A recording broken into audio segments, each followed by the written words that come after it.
बिस्मिल्लाहिर्रहमानिर्रहीम अस्सलाम वालेकुम viewers, welcome to my YouTube channel. Viewers कैसे हैं आप? उम्मीद करता हूँ आप ठीक होंगे। वीवर्स आज मैं आपको एस्प्रा 40 mg कैप्सूल का मुकम्मल रिव्यू दूंगा जो मैदे की तेज़ाबियत, सीने की जलन, heartburn, gastric ulcer, peptic ulcer, H pylori के लिए बहुत ही मुफीद कैप्सूल है।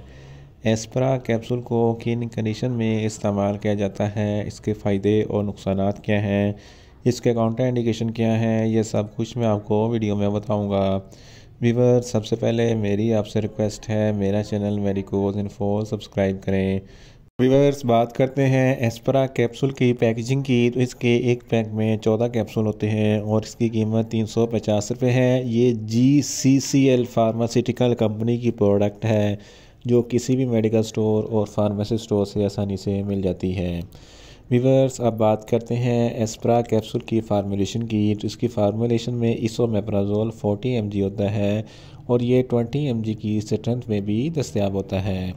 व्यूअर्स अब बात करते हैं एस्प्रा कैप्सूल का सही तरीका इस्तेमाल और ख़ुराक की, तो एस्प्रा कैप्सूल दिन में एक कैप्सूल 2 मरतबा इस्तेमाल कर सकते हैं, यानी कि एक कैप्सूल सुबह एक कैप्सूल शाम इस्तेमाल कर सकते हैं। कैप्सूल को खाना खाने से पहले इस्तेमाल करें तो आपको इफ़ेक्टिव रिज़ल्ट मिलेंगे, या आप अपनी कंडीशन या डॉक्टर की हदायत के मुताबिक भी इस्तेमाल कर सकते हैं। व्यूअर्स अब बात करते हैं एस्प्रा कैप्सूल को किन कंडीशन में इस्तेमाल किया जाता है और इसके फ़ायदे क्या हैं।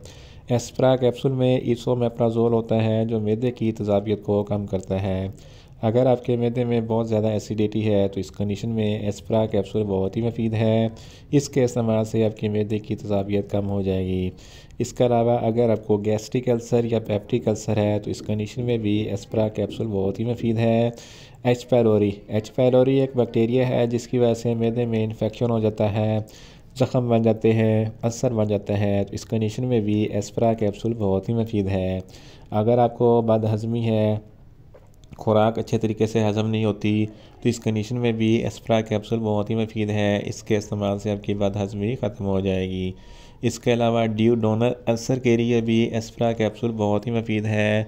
इसके अलावा अगर आप बहुत ज़्यादा स्पाइसी फ़ूड खाते हैं तो स्पाइसी फ़ूड खाने के फ़ौरन बाद एस्प्रा कैप्सूल का इस्तेमाल ज़रूर करें ताकि आपके मैदे में ज़्यादा तेज़ाबियत पैदा ना हो। जेड जिसको गैस्ट्रोएसोफेगस रिफ्लक्स डिजीज़ कहते हैं, ये एक ऐसी बीमारी है जब आप खाना खाते हैं तो खाना खाने के बाद खुराक की नाली में जलन होती है, खट्टे मीठे डकार आते हैं, ब्लोटिंग होती है, तो इस कंडीशन में भी एस्प्रा कैप्सूल बहुत ही मुफीद है। इसके अलावा अगर आपके सीने पे जलन होती है या हार्टबर्न होता है तो इस कंडीशन में भी एस्प्रा कैप्सूल बहुत ही मुफीद है। इन शॉर्ट एस्प्रा कैप्सूल मैदे की तेज़ाबियत, सीने की जलन, heartburn, gastric ulcer, peptic ulcer और एच पैलोरी के लिए बहुत ही मुफीद कैप्सूल है। व्यूअर्स आप बात करते हैं एस्प्रा कैप्सूल के नुकसानात की, तो एस्प्रा कैप्सूल के कोई नुकसानात नहीं हैं, ये सेफ़ टू यूज़ है, मगर इसकी ओवर डोज लेने से आपको कुछ मामूली से नुकसानात हो सकते हैं। न्यूज़िया हो सकता है, वॉमिटिंग हो सकती है, डायरिया हो सकता है, मुंह खुश्क हो सकता है।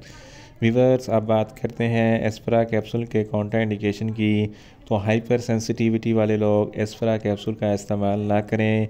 जिगर के अमराज वाले फ़र्द भी एस्प्रा कैप्सूल का इस्तेमाल ना करें। छोटे बच्चे जिनकी उम्र 10 साल से कम है इनको एस्प्रा कैप्सूल का इस्तेमाल ना करवाएं। व्यूअर्स ये था एस्प्रा कैप्सूल का मुकम्मल रिव्यू। उम्मीद करता हूँ मेरी ये वीडियो आपको अच्छी लगेगी। मेरी वीडियो को ज़्यादा से ज़्यादा लाइक करें, शेयर करें और कमेंट्स करें, और मेडिसन के मतलब इन्फॉर्मेटिव वीडियो के लिए मेरा चैनल मेडिकोज इन्फो सब्सक्राइब करें और साथ में लगे बेल आइकन को लाजमी प्रेस करें ताकि मेरी हर नई वीडियो आप तक बर वक्त पहुँच सके। मिलते हैं एक नई इन्फॉर्मेटिव वीडियो के साथ। अल्लाह हाफिज़।